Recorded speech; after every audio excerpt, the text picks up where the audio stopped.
जिस कमरे में उसे पिछले दिन लेटाया जाता है ना, उसी कमरे में पगली रिसेप्शन के लिए रेडी होती है। अब स्टेशन से सी ऑफ करके वापस जा रही थी तो पता नहीं क्या सूझता है उसे, वो बेहोश हो जाती है। समझ नहीं आया ये क्या था, पर अब से शुरू होगा तांडव।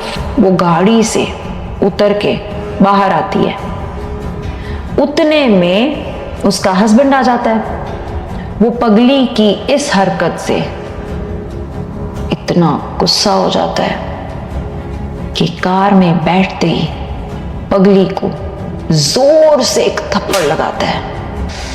पर जला हुआ ठीक भी कितनी बारी होगा। Modified schemes every second to bring you back or compromise, but instead I decided to have swollen eyes. Cried out loud last night. I had these visions claiming you mine, offering me the higher dimensions of new perspectives every day. But rays of defeat too were walking along my way.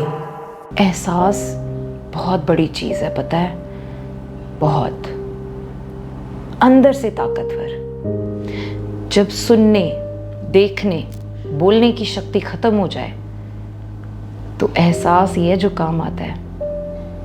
एहसास की कमी हो ना, या देर से समझ आए तो बहुत नुकसान हो सकता है, जानलेवा नुकसान। जैसे किसी को मरने के बाद समझ आए कि जिस वजह से मैं मर गया हूं उसका तो सॉल्यूशन निकल सकता था, या किसी के मरने के बाद समझ आए कि हमने क्या क्या किया था इसके साथ जब ये जिंदा था।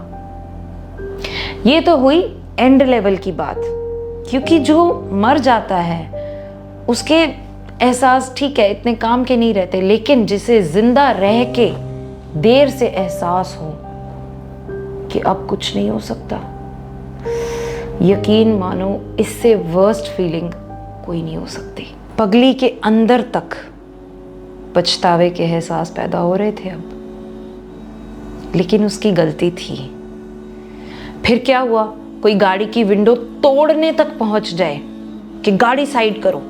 फिर क्या हुआ कि अगर पैनिक का माहौल है और एक्शन लेना ही पड़ेगा, मिस्टर एक्स ने बोला ना नहीं निकलना तो नहीं निकलना, थप्पड़ तो पड़ेगा ही।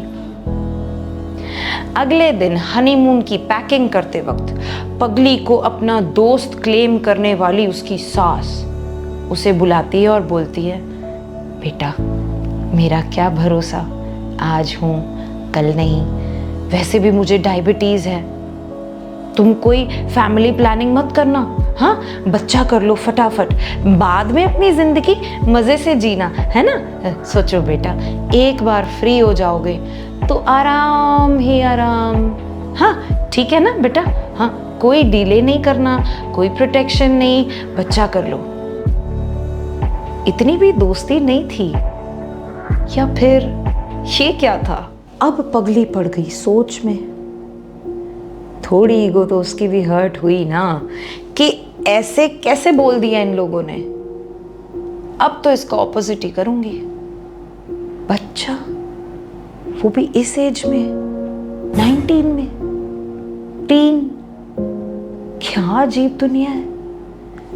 प्रेगनेंसी तो प्रेगनेंसी होती है ना, शादी के बाद हो तो कमाल, शादी के पहले हो तो सवाल बवाल।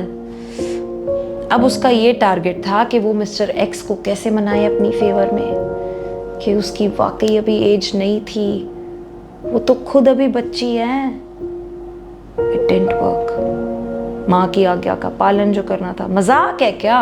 माँ ने हुक्म दिया है, उस हुक्म का पालन करो। पगली को समझ ही नहीं आ रहा था कि वो इस सिचुएशन को कैसे हैंडल करे, तो उसने सोचा चलो कोई बात नहीं, हनीमून पे बात कर लूंगी। हनीमून में तो हर हस्बैंड सुनता है अपनी वाइफ की, तब मैं पक्का प्यार से समझा लूंगी और वो मान जाएगा।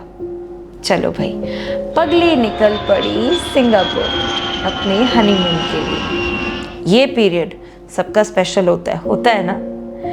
मेमोरीज बनती हैं, यादें जुड़ती हैं, और अगर अरेंज मैरिज हो तो और भी क्यूट, क्योंकि तब आप एक अनजान शहर में एक अनजान इंसान के साथ, जिससे अभी अभी मिले हो, उसके साथ घूमने जा रहे हो।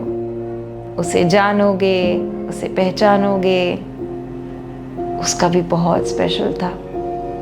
उसके लिए ये यादें एक तरीके से कैद होके रह गई उसके मन में। वो कभी नहीं भूल पाएगी अपने हनीमून के पल, क्योंकि हनीमून पे उसने इतनी मार खाई, इतनी मार खाई कि मजा ही आ गया। वो जब भी होटल के कमरे में आते तो मिस्टर एक्स उसे 2-4 थप्पड़ लगा ही देता था, मोस्टली हर बात पे। हाँ, तूने वहां जाने की जिद क्यों की? वो स्कार्फ लेने की तेरी हिम्मत कैसे हुई? ऐसे कैसे चली गई तू वहां पे? चाहे 10 कदम ही दूर क्यों गई, मेरे से पूछे बिना?